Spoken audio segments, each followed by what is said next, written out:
ফুচকা কত করে? এই তো মামা 100 টাকা প্লেট। কি কর মামা 100 টাকা প্লেট? কালকে কিছু 50 টাকা করে। আরে আমার বাসার সামনে কইছি 30 টাকা করে। আপনি কি মাথা সমস্যা? আচ্ছা ঠিক আছে আপা, আপনি বলিগা একদম 50 টাকা প্লেট লাগবে। আচ্ছা তাহলে তিনটা দেন। ঠিক আছে। হ্যালো।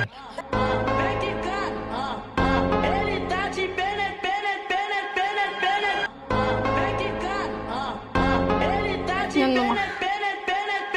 ঠিক আছে আপু। ভাইয়া বিল কত হইছে? আপু বিল হইছে 3 জনের 150 টাকা। আচ্ছা দিচ্ছি আমি। উদাহরণ আমার ফুচকার দোকানে একটা রুলস আছে, যেই মেয়ে সবচেয়ে বেশি সুন্দরী বিল ওই মেয়ে দিচ্ছে। আচ্ছা আমি দিচ্ছি। না না আমি দিচ্ছি আমি দিচ্ছি। এই আমি দিচ্ছি। কি বলছিস শুনোস নাই? যে বেশি সুন্দর বিল সে দিবে। কি সুন্দর, নিজেকে সুন্দর দাবি করতিছো। কি মনে হচ্ছে তোমার? আজব। এই আমি দিচ্ছি। আরে তোরা ঝগড়া করতেছিস কেন? বিল আমি দিচ্ছি তো। আরে আমি দিচ্ছি। ভাইয়া কি বলছো শুনিস নাই? বলছি। আপু আপনারা 3 জনই সুন্দরী, বিলটা আপনারা 3 জনই দেন। ঠিক আছে আপুরা, বাই। চলো। রেডি মান।